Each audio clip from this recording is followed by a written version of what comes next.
वर्षों पहले की बात है मित्र। महान कोसल राज्य पे रघुवंशी राजा दशरथ का शासन था। महातेजस्वी राजा दशरथ अपनी 3 रानियों के साथ राजधानी अयोध्या में रहते थे। हर सुख था उनके जीवन में, संतान सुख के अतिरिक्त। विधाता ने उन्हें संतान सुख से वंचित कर रखा था। इसके लिए उनके राजगुरु आचार्य वशिष्ठ ने पुत्रेष्टि यज्ञ की सलाह दी। पुत्रेष्टि यज्ञ के बाद राजा दशरथ को 4 बेटों का सुख मिला। कौशल्या के राम, कैकेयी के भरत और सुमित्रा के लक्ष्मण तथा शत्रुघ्न हुए। समय बीतने के साथ श्री राम का शौर्य और वीरता चारों ओर प्रसिद्ध हो गई।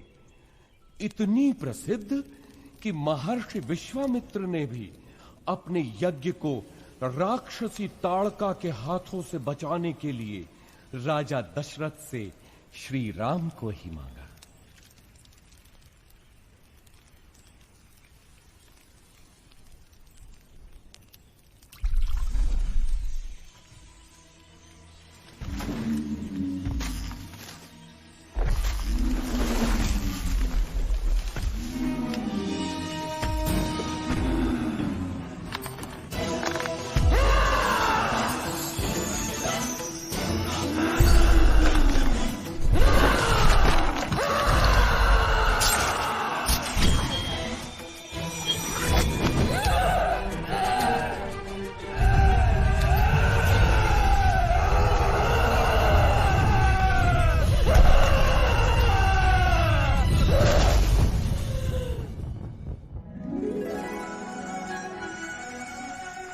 इसके बाद श्री राम और लक्ष्मण को महर्षि विश्वामित्र अपने साथ मिथिला ले गए,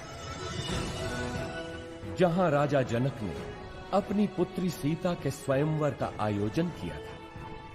स्वयंवर का लक्ष्य था महादेव शिव के विराट धनुष सुनाभ की प्रत्यंचा चढ़ाना। बड़े बड़े महारथी धनुष को हिला भी नहीं पाए थे।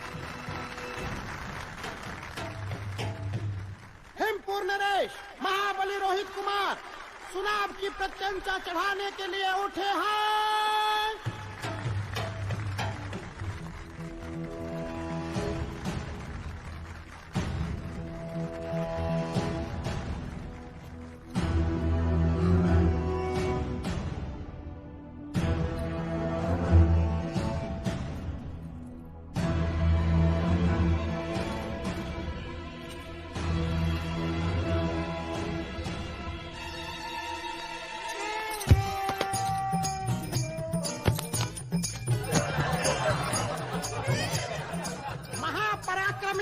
रोहित कुमार पराजित हुए। बचपन में जिस धनुष को मेरी पुत्री सीता खेल खेल में ही उठा लेती थी, क्या उसकी प्रत्यंचा चढ़ाना भी किसी क्षत्रिय के वश में नहीं रहा? क्या संसार में कोई नहीं जो सुनाभ की प्रत्यंचा चढ़ा सके?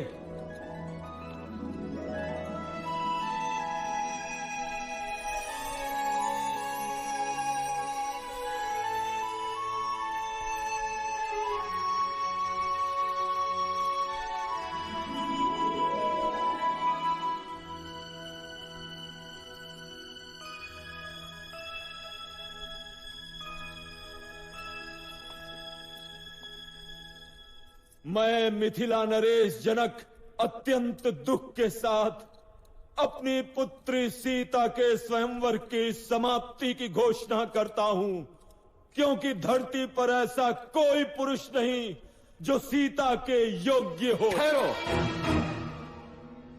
धरती वीर पुरुषों से रिक्त नहीं।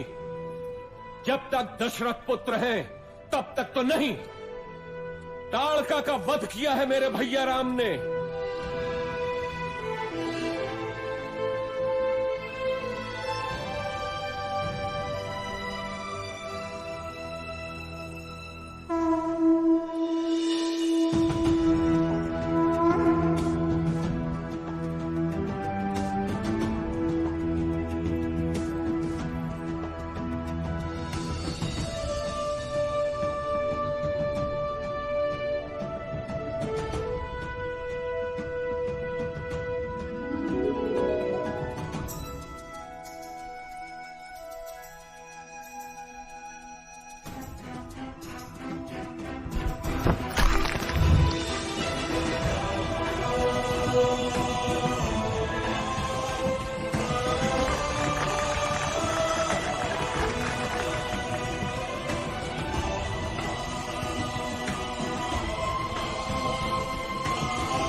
राम सीता विवाह के साथ तो जैसे अयोध्या में सौभाग्य की वर्षा ही हो गई। लक्ष्मण, भरत, शत्रुघ्न तीनों का विवाह सीता की बहनों क्रमशः उर्मिला, मांडवी और श्रुतकीर्ति से हुआ। अयोध्या में इतनी प्रसन्नता कभी भी नहीं थी। पूरे नगर में उत्सव था, सब कुछ व्यवस्थित था। प्रजा राम को अयोध्या के होने वाले राजा के रूप में देखने लगी। राजा दशरथ भी वृद्ध हो चले थे। कैकेयी, मैं सोचता हूँ राम को उत्तराधिकारी बनाकर राजकाज से मुक्ति पालूं। अति उत्तम विचार है महाराज। यही उपयुक्त समय भी है कि आप अपना उत्तराधिकारी घोषित करें और राम इसके लिए सबसे योग्य है। लेकिन भरत और शत्रुघ्न तो ननिहाल गए हैं। तो क्या हुआ? राम उनका बड़ा भाई है। फिर राम तो सर्वगुण संपन्न है। मैं आज ही घोषणा करता हूँ।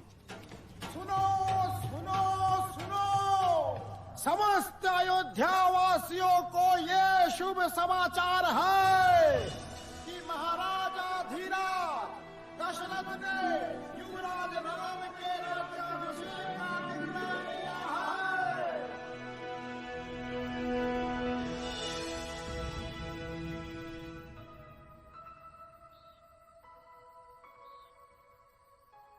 अयोध्या की होने वाली महारानी को मेरा अभिवादन।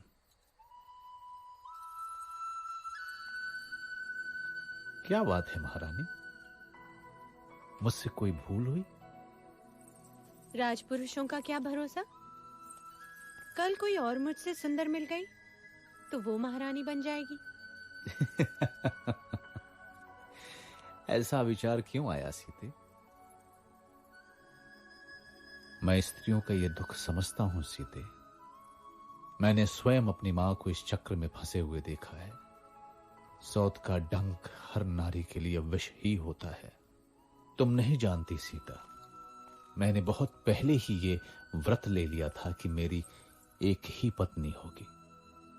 संसार की कोई भी नारी मेरा ये व्रत भंग नहीं कर सकती। मेरे जीवन में एक ही स्त्री है और वो हो तुम। स्वामी, मैं भी प्रण करती हूँ कि सुख हो या दुख सदैव आपके साथ ही रहूंगी।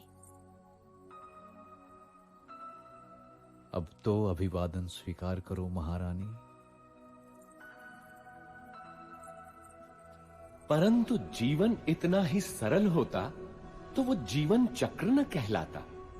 सौभाग्य बीत चुका था और दुर्भाग्य ने अयोध्या के राजभवनों में करवट लेनी आरंभ कर दी। ये आया सप्तम और ये जीता मैंने लक्ष्य। तू पुनः हार गई। हंस लीजिए रानी, जी भर के हंस लीजिए। पता नहीं आगे भविष्य क्या हो। क्या बोली तू? प्राणों का अभय हो तो बोलूं रानी। कल मेरे राम का राज्य अभिषेक है। इस अवसर पे तो सबको अभय है। बोल, निर्भय होकर बोल। ये राज्याभिषेक ही तो आपका दुर्भाग्य लाएगा। क्या बकवास करती है? हाँ?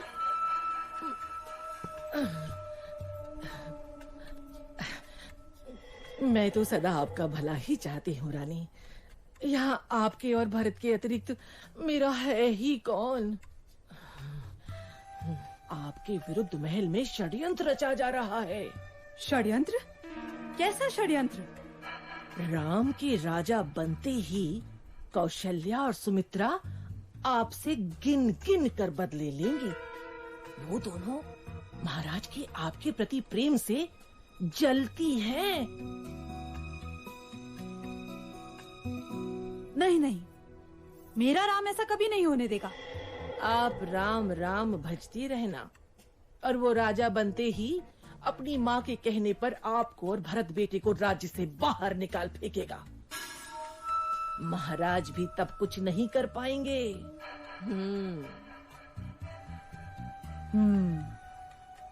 आपको शंबरासुर युद्ध का स्मरण है ना?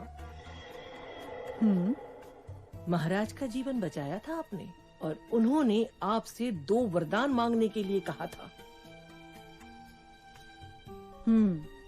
जो आपने उस समय नहीं मांगे, किंतु अब मांगने की घड़ी है। शीघ्र बोल, करना क्या है?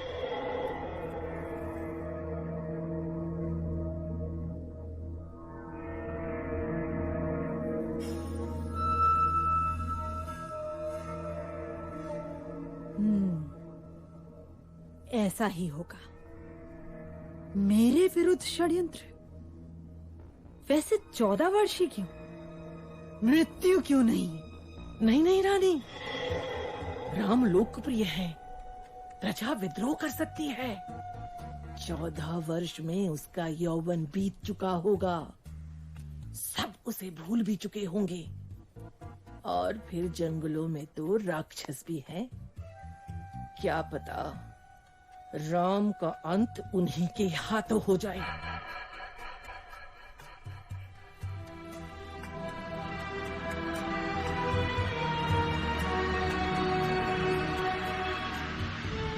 रानी कैकेयी को भवन में चली जाती है और राजा दशरथ को विवश कर देती है कि राम को वनवास हो और भरत राजा बने।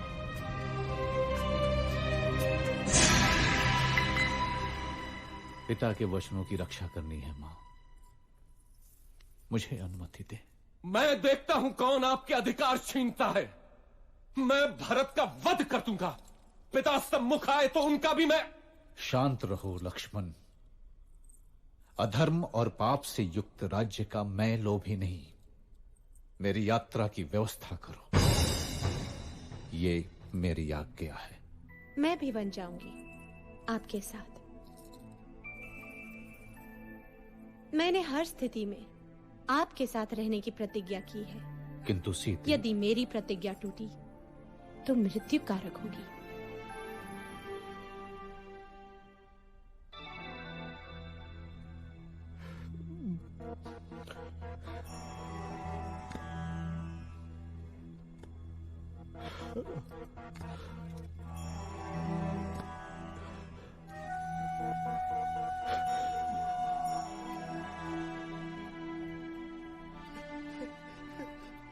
मेरे पुत्र, दुर्भाग्य है मेरा, दुर्भाग्य है। मुझे क्षमा कर दो पुत्र, मुझे क्षमा कर दो।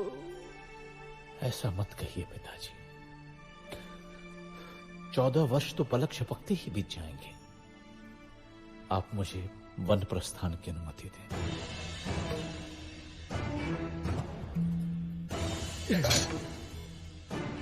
नहीं नहीं, तुम समर्थ हो। राम, तुम तलवार के बल पे कौशल पे शासन करो पुत्र। इक्ष्वाकु वंश के इतिहास में ऐसा कभी नहीं हुआ पिताजी। राम के जीवन में तो यह संभव नहीं। चलता हूं।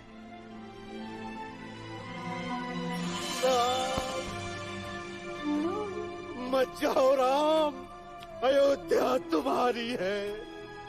तोड़ दो मेरा वचन राम। मेरे पुत्र, मत जाओ, मत जाओ राम, मत जाओ।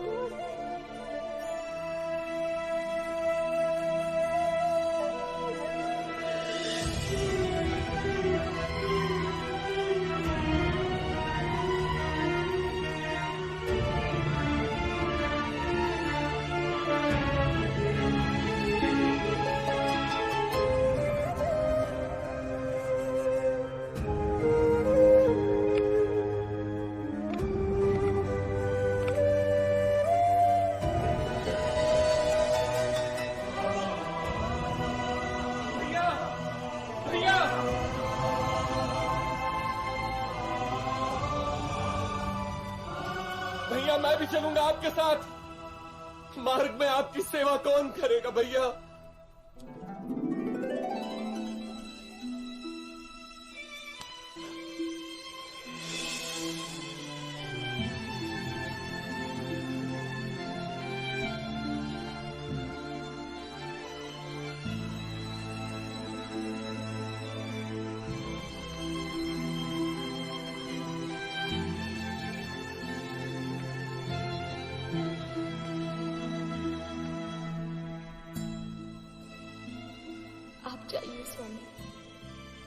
कर्तव्य सर्वोपरि है।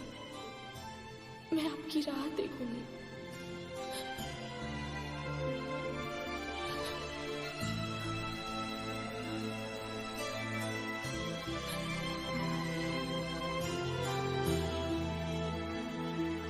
श्री राम, लक्ष्मण और देवी सीता का लक्ष्य चित्रकूट था। माझी केवट ने उन्हें गंगा पार कराई। ऐसा भक्त कि तीनों के पैर धोए नौका में चढ़ाने से पहले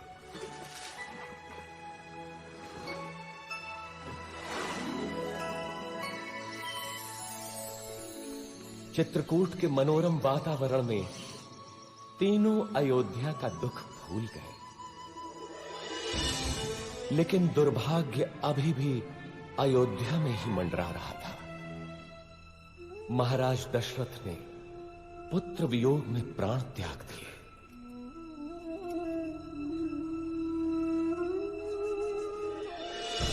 घटनाएं तीव्र गति से घटती गईं। पुण्यात्मा भरत ने अपनी माता कैकेयी के षड्यंत्र को स्वीकार नहीं किया। वो श्री राम को अयोध्या वापस लाने के लिए चित्रकूट पहुंचा। धर्मात्मा राम अपनी बात पे दृढ़ रहे तो भरत भी कम नहीं निकला। वो श्री राम की चरण पादुका ही अपने साथ ले गया। अयोध्या का राज सिंहासन श्री राम के ही चरणों के नीचे था।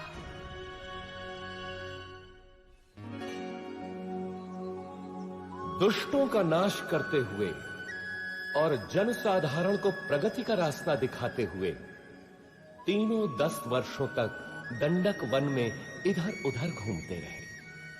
अंततः वे महान अगस्त्य मुनि से मिले, जिन्होंने दोनों भाइयों को दिव्य अस्त्र दिए, वैष्णव धनुष और जिनके बाण कभी समाप्त न हो ऐसे तुणीर।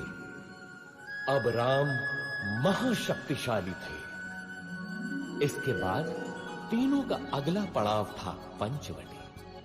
वनवास के 13 वर्ष पूरे हो चले थे। देवी सीता और लक्ष्मण तो अयोध्या की स्मृति में थे, किंतु राम को संभवतः दैव की क्रूर क्रीड़ा का आभास था।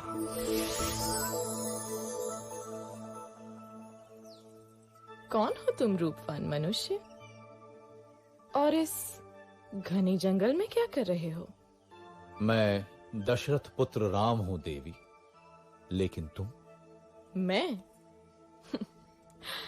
मैं इस वन की रानी हूं, शूर्पणखा। आप यहां की रानी हैं? तो आइए, मेरी कुटिया में पधारिए। नहीं, तुम चलो मेरे साथ। संसार भर के सुख तुम्हारी प्रतीक्षा में है। मैं नहीं जा सकता देवी, मैं वचनबद्ध हूं। तुम जाओ। मेरे जैसी सुंदरी त्रिलोक में नहीं। मेरा प्रणय स्वीकार करो। मैं तुम्हें यहाँ का राजा बना दूंगी। तुम स्त्री हो देवी, मैं तुम्हें हानि नहीं पहुंचाना चाहता। चली जाओ। तू मूर्ख है राम। अब तू मेरा दास बनेगा।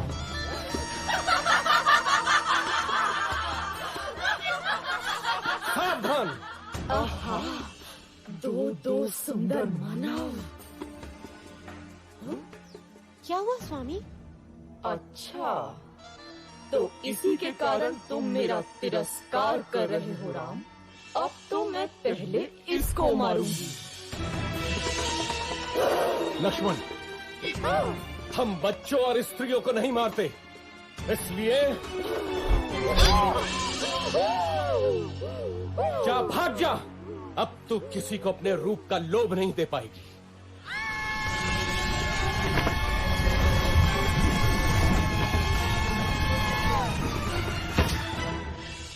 राक्षस राज रावण की बहन दुष्टों, तुमको इसको दंड अवश्य मिलेगा, अवश्य मिलेगा।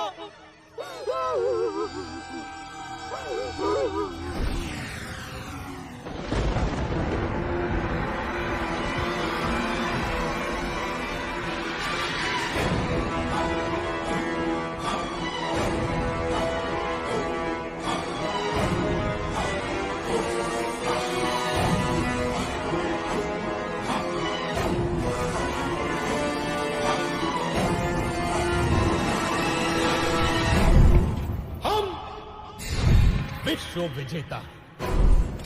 हम शासक हैं, हम राक्षस हैं,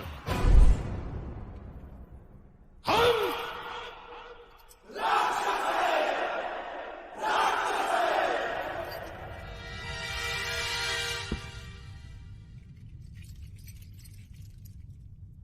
महासेनापति प्रहस्त, देवों ने विद्रोह किया है राक्षस राज। उन्होंने राक्षस प्रतिनिधि की हत्या कर दी है। नष्ट कर दो देवों को। रावण के विरुद्ध जो सर उठे काट डालो, मार दो। बच्चा हो या स्त्री, एक एक देव को मार डालो। हम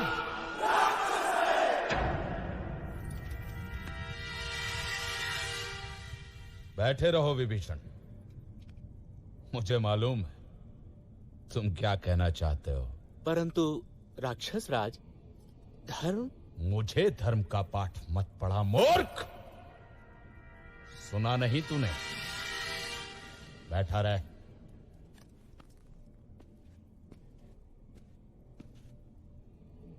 महामहिम राक्षस राज की जय हो। राजपुत्री शूर्पणखा उपस्थित होने की आज्ञा चाहती है। शूर्पणखा? वो यहां क्या कर रही है? भेजो उसे।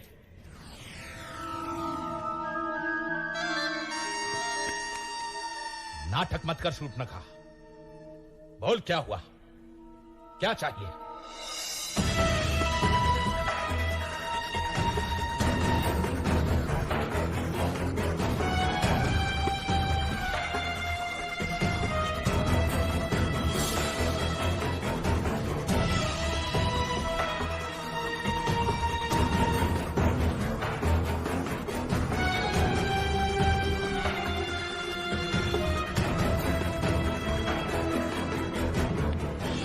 आज की सभा भंग की जाती है।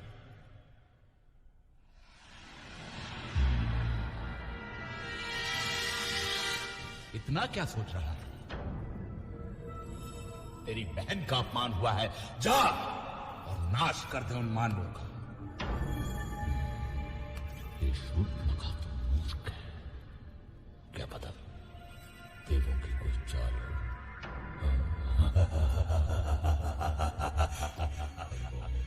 मानव स्त्री सीता,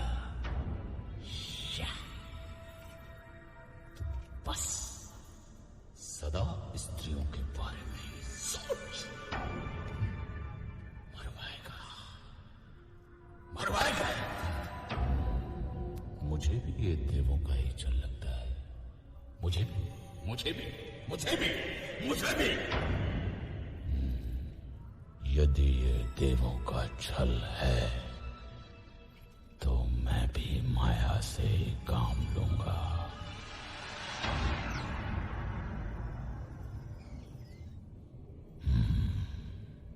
सीता।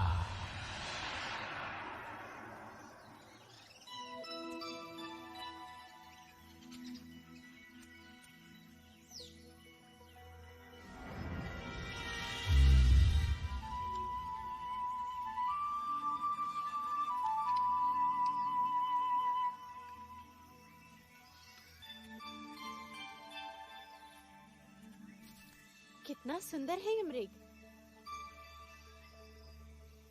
सचमुच बहुत सुंदर है।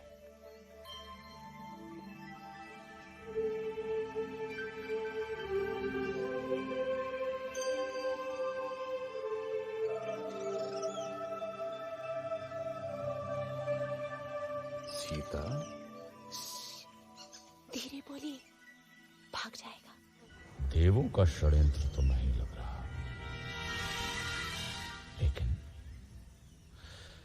सीता, सीता तो अद्भुत है, अनुपम सुंदरी। स्वामी, पकड़िए ना इसे। यहाँ रहेगा तो मुझे बहुत अच्छा लगेगा। पकड़िए ना इसे, इसे मैं अयोध्या ले जाऊंगी। कितना अद्भुत है ये, लगता है जैसे स्वर्ण का बना है। कहीं कोई माया तो नहीं? आहा, अद्भुत हिरन है भाभी। जाइए ना स्वामी, मेरे लिए। ठीक है सीते। लक्ष्मण, मैं इसे पकड़ता हूं। यदि दूर गया तो यहां का ध्यान रखना। मामा मारीच, सुनो।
तुम्हारे भैया का स्वर लगता है।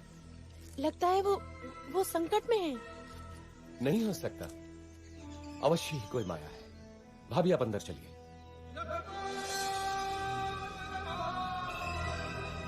अरे, तुम्हारे भैया संकट में तुम्हें पुकार रहे हैं और तुमको माया सूझ रही है। जाओ देखो जाकर। नहीं भाभी, भैया और संकट में असंभव। अरे, धिक्कार है तुम्हें लक्ष्मण। क्या माता कैकेयी की भांति तुम्हारा भी माथा फिर गया? अब क्या तुम्हारी भी अयोध्या पर दृष्टि है? तुम जाना अकेले अयोध्या। ऐसा न कहिए भाभी। सीता!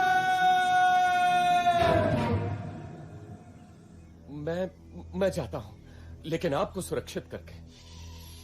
भाभी, अब ये कुटी मंत्रबद्ध है। कुछ भी हो जाए, आप इस रेखा से बाहर मत निकलिएगा। क्यों स्वर्ण मेट की लालसा की मैंने? भिक्षाम देहि। सुखी रहो पुत्री। अकेली हो? नहीं ऋषिवर, मेरे पति और देवर आने ही वाले हैं। क्या साधु को भिक्षा मिलेगी पुत्री? अवश्य ऋषिवर।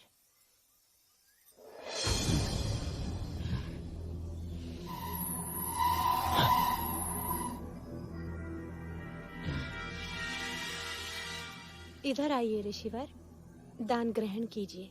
मैं त्यागी हूं पुत्री। किसी भवन की छाया भी मेरे लिए वर्जित है।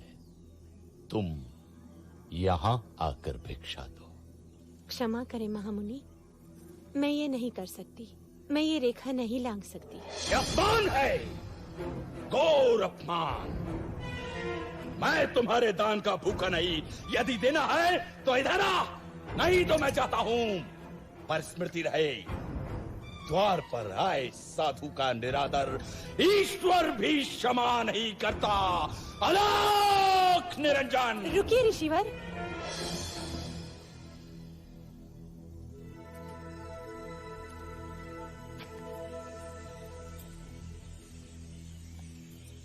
धन्य हो पुत्री, ईश्वर तुम्हें संसार की स्वामिनी बनाए।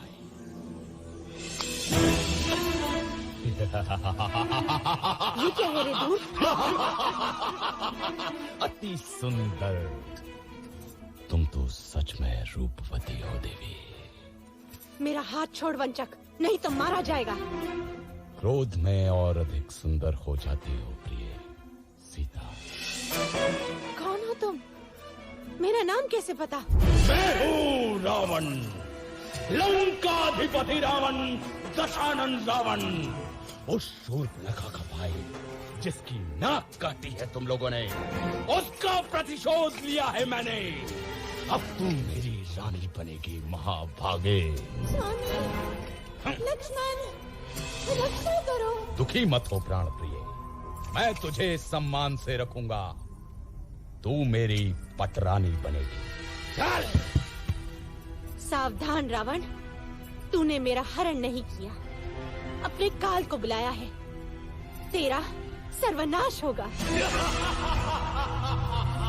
चलो।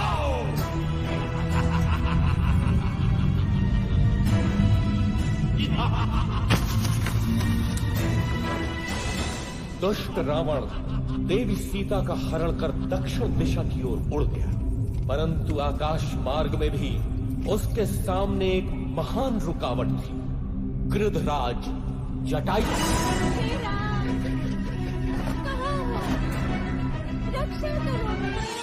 इधर आशंकित राम और लक्ष्मण पंचवटी पहुंचे तो वहां देवी सीता नहीं थी। घबराकर दोनों उन्हें ढूंढते हैं, परंतु अब वो कहां मिलने वाली थी।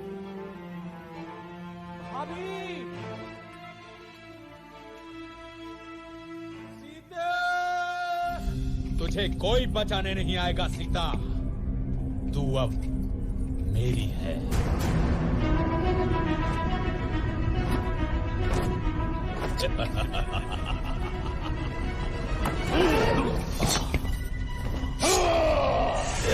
शहर क्या आदत आई, अबला का हरण करने में कहां की वीरता।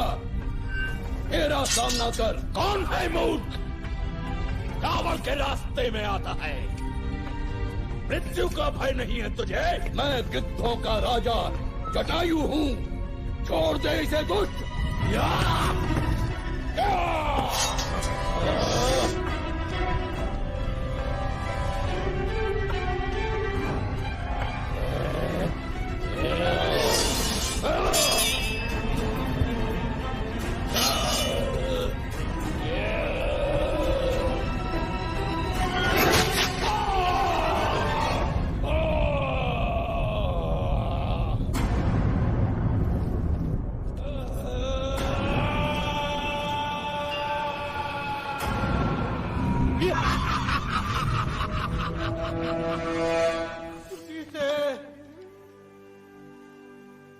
कहाँ हो तुम? किसी ने देखी है मेरी सीता? इधर देव सीता अपने कुछ आभूषण ऋषिमुख पर्वत की चोटी पर गिरा देती हैं, जो वानर राज सुग्रीव को मिलते हैं। उधर दोनों भाई मार्ग में गंभीर रूप से घायल जटायु से मिलते हैं। दक्षिण की ओर चलते चलते श्री राम और लक्ष्मण से कबंध नाम का एक राक्षस टकराता है, जो कि वास्तव में एक शापित देव पुरुष था। कबंध द्वारा बताई राह पर चलते हुए वे मतंग ऋषि के आश्रम में पहुंचते हैं, जहां शबरी उनकी प्रतीक्षा कर रही थी। अद्भुत नारी थी वो भीलनी। स्वयं चखकर मीठे बेर उसने दोनों भाइयों को खिलाए।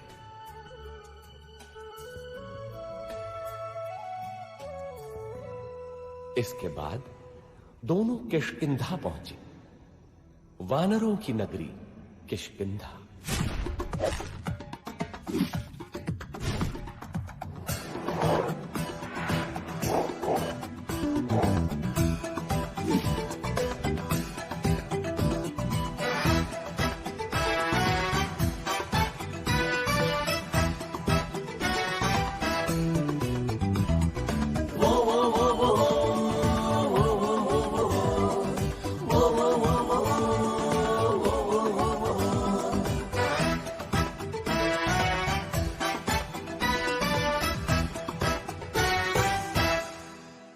हमसे है खुशियाँ खुशियाँ खुशियाँ, हमसे है हस्ती हस्ती हस्ती। जंगल के राजा हम हैं यहाँ, मस्ती है सस्ती सस्ती सस्ती। वो वो वो वो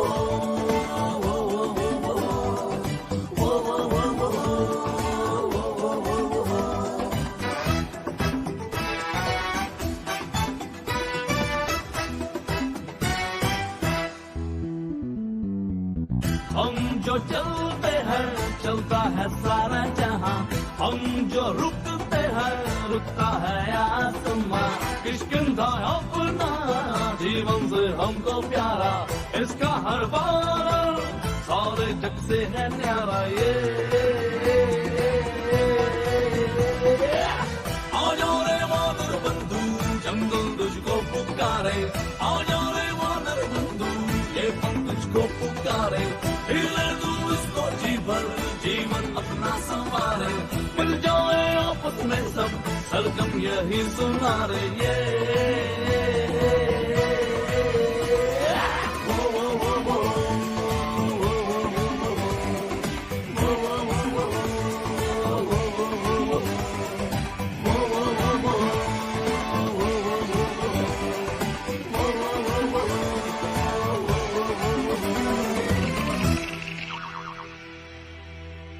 कबंध ने ही हमें सुग्रीव के बारे में बताया था मित्र हनुमान।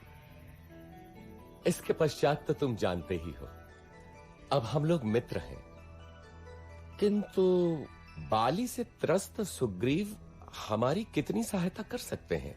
आर्या, यदि बाली से मुक्ति मिलती है तो सुग्रीव कुछ भी करने को तैयार हो जाएंगे, और यदि श्री राम की सहायता मिलेगी तो सुग्रीव निश्चित ही विजयी होंगे। बाली ने अन्याय किया है, कोई छोटे भाई के साथ ऐसा नहीं करता। किंतु मित्र, तुम सुग्रीव के साथ क्यों हो? सुग्रीव प्रजाहित सोचते हैं और बाली निरंकुश है। वानर जाति का हित सुग्रीव का शासन ही है। कल का दिन महत्वपूर्ण है। कल सुग्रीव बाली को युद्ध के लिए ललकारेंगे। चलो, भैया प्रतीक्षा कर रहे होंगे।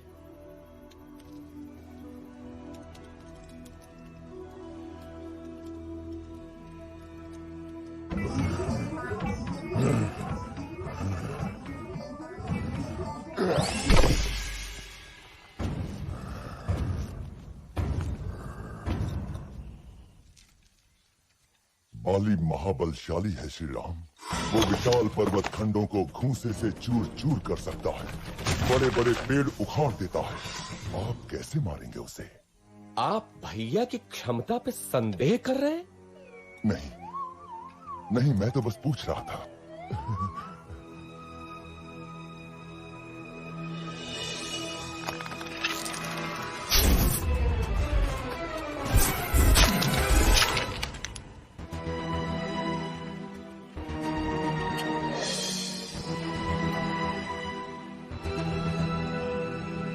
देखा मित्र, मैं अभी जाकर बाली को ललकारता हूं।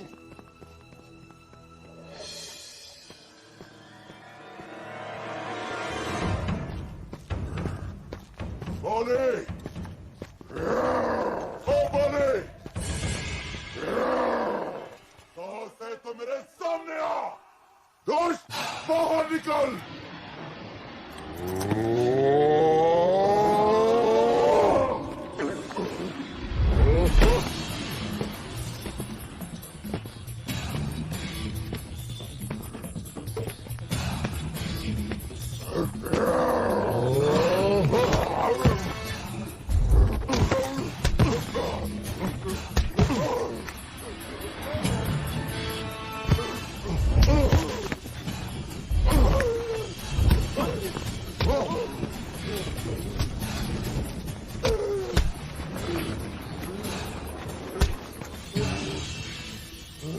ध्यान से बंधु, बहुत दुख रहा है। यदि बाली को नहीं मारना था तो ये योजना क्यों बनाई? मेरे वध के लिए? कैसे मित्र हैं आप श्री राम? मेरी कठिनाई भी तो समझो कपिराज। यदि बाली के भ्रम में बाण आपको लग जाता तो अनर्थ होता ना। हाँ महाराज, दूर से आप दोनों के भीषण युद्ध में कौन बाली है और कौन आप, ये भेद करना असंभव ही था। एक काम कीजिए कपिराज, आप दोबारा जाइए। इस बार योजना दूसरी है। नहीं नहीं भ्राता, आपकी योजना मेरे कितने काम की है ये मैं भली भांति जान गया हूं। इस बार चूक नहीं होगी कपिराज। देखिए, इस बार आप ये धारण किए होंगे।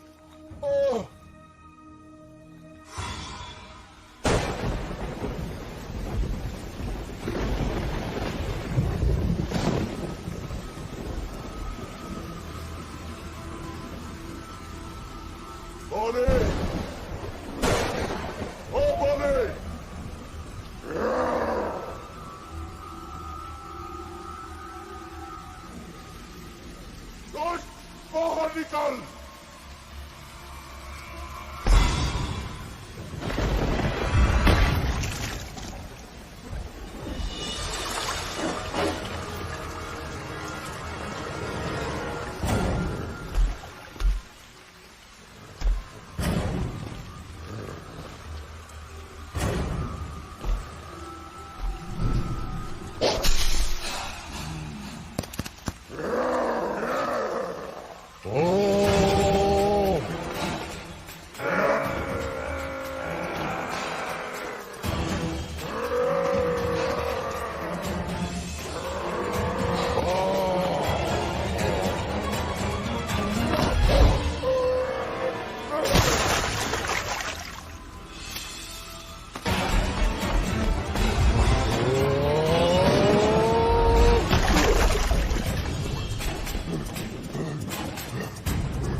सुग्रीव की जय हो।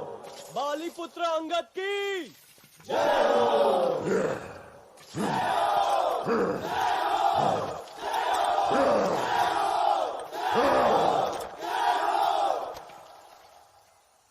बंधुओं, जीवन एक बार मिलता है।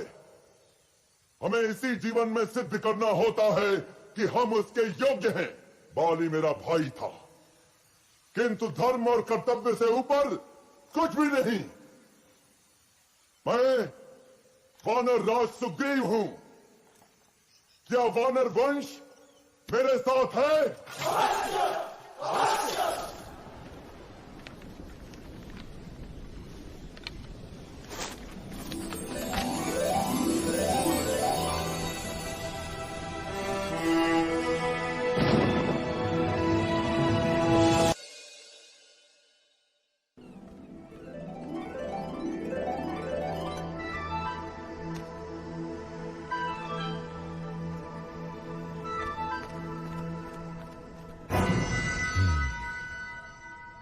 बाली मारा गया। एक और विशेष बात महामहिम, एक बड़ी वानर सेना इन दिनों किष्किंधा में एकत्र है। क्या बड़ी बात है? सुग्रीव राजा बना है तो शक्ति प्रदर्शन कर रहा होगा। यूथपति सुषेण, आप अपने दल के साथ पूर्व दिशा में जाएं। तार, आप पश्चिम में जाएं। केसरी, आप उत्तर में जाएंगे। मैं आपको 1 महीने का समय देता हूं। महीने भर के भीतर आपको लौट कर आना है, ये निश्चित करके कि देवी सीता उस दिशा में है या नहीं। हनुमान, अंगद, जामवंत और नलनी, आप मेरे सर्वश्रेष्ठ वीर हैं। दक्षिण दिशा में देवी के मिलने की सर्वाधिक संभावना है, अतः अंगद के नेतृत्व में आपका दल दक्षिण जाएगा। स्मृति रखें, 1 महीना। हम विश्वास दिलाते हैं महाराज, यदि असफल हुए तो जीवित नहीं लौटेंगे। किंतु यदि देवी मिली तो हमें पहचानेंगी कैसे? यदि सीता मिले